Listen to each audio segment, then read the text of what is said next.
Well, welcome back to the Prospect Hut. Hopefully you like this video and hit that subscribe button. So we're going to talk about the impact that the Mets have had on what they're going to have with their position players, particularly the minor leaguers and their prospects because of the Juan Soto signing.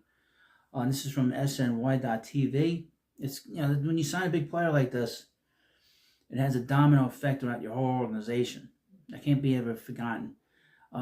There are limited spots for the bevy of near big league ready position player prospects in the system. When the Mets landed Juan Soto on the biggest contract in the history of North America sports, it created a potential ripple effect or a domino effect throughout the organization. It starts with the huge plus that the Mets added one of the best offensive players in baseball at the age of 26. Right field is now locked up in Queens for the foreseeable future, and with Francisco Lindor and Brandon Nimmo locked in long term as well, so a shortstop in left field. On the other side of the coin, the likelihood isn't a long-term solution center field on this roster, as Jose Siri and Tyrone Taylor are currently slated to split time there to begin this year. Jeff McNeil projects to start at second, and while he has 2 years and a club option remaining on his current deal, but to bounce back this season to keep a hold on that spot. Having core pieces the caliber of Soto, Lindor, Nimmo, and others is a great thing as the Mets look to build on their 2024 success that led to a trip to the NLCS. But the fallout of those pieces being in place is that there are limited spots available for the bevy of near big league ready position players, prospects in the system, which includes Jeff Williams, Drew Gilbert, Ronnie Mauricio, and Luis Angel Acuna.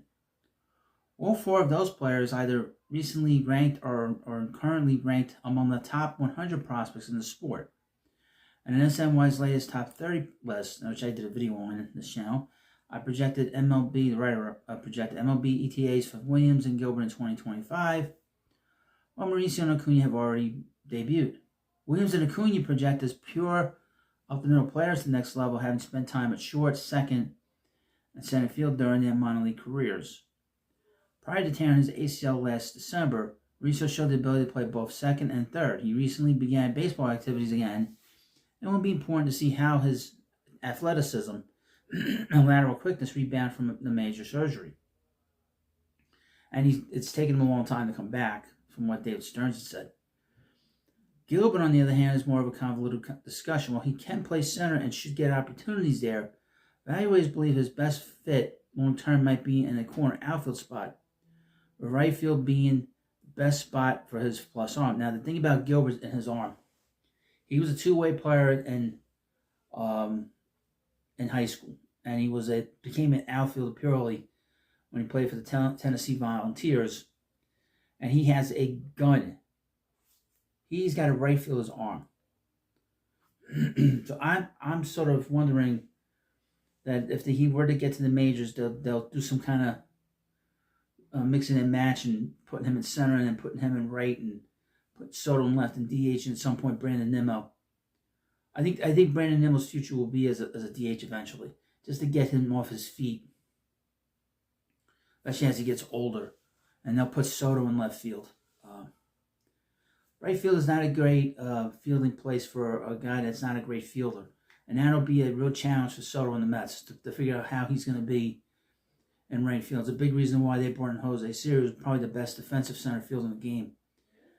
Prospects provide significant value to an organization in one of two ways: becoming a key part of the 26-man roster for being used as part of a trade, impact the part of the roster in need. Maintaining depth is important. One of the toughest parts of the job from David Stearns is not only to decide which process to keep or move, but also timing on when to execute those decisions. The question is if now for the time for Stearns to execute one of those trades.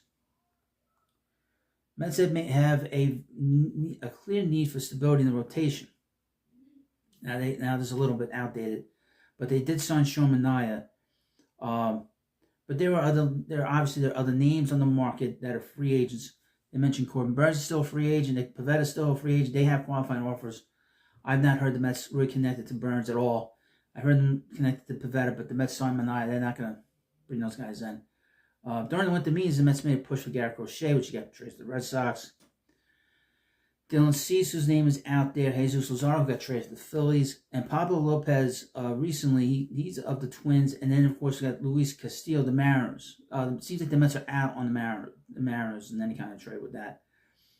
So really, the two names that would keep an eye on with the Mets, just in particular, is Dylan Cease and Pablo Lopez. But I don't think the Mets are going to make any moves now with a big trade.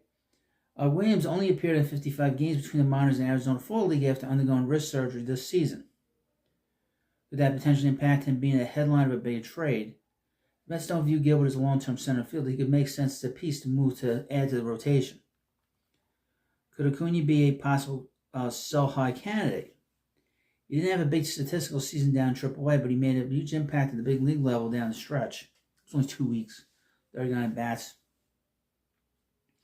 Mauricio likely will need to reestablish his health before teams are calling on him, outside of seeking a buy low situation. Now I would hold off on trading him just to get his value back up. In addition to the names above, the Mets also have young players like their baseman Brett Beatty, who is yet to establish himself at the big league level. It's a real struggle. And first baseman Ryan Clifford, who finished with 18 homers and an 815 OPS, after being promoted to Double-A at just 20 years old. Now here's the thing about Clifford. He strikes out a lot. He's been striking out a lot this past year, even in Double-A. And after the fast start he got in Double-A, he cooled down the last month. He needs to repeat Double-A, in my opinion. Just from what I read, and just he's got a very low batting average. I believe the batting average was under 200 for the whole season. So he has a lot of work to do as a hitter. Gets on base, he knows the strike zone, but he's got to get that average up, and he's got to stop striking out so much. That's something to keep an eye on. There also is 2024 first round pick, outfielder Carson Bench from Oklahoma, who could move quickly through the minors. He was a two-way player in college. He could be a right fielder or center fielder. He could be a really very good player. He's got power, speed, he's got everything. But we'll see. Signing Soto was a monumental franchise-altering move.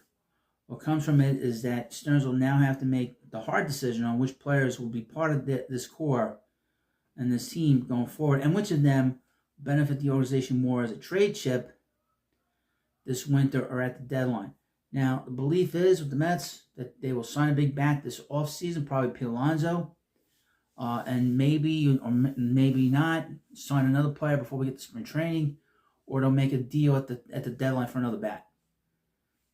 But we'll see. But this is the kind of effect of a big player like Soto come to the Mets, not just through the Major League team, but also through the farm system as well. So you let me know what you think about this video. And of course, please subscribe to the Prospect Hut, and I'll see you later.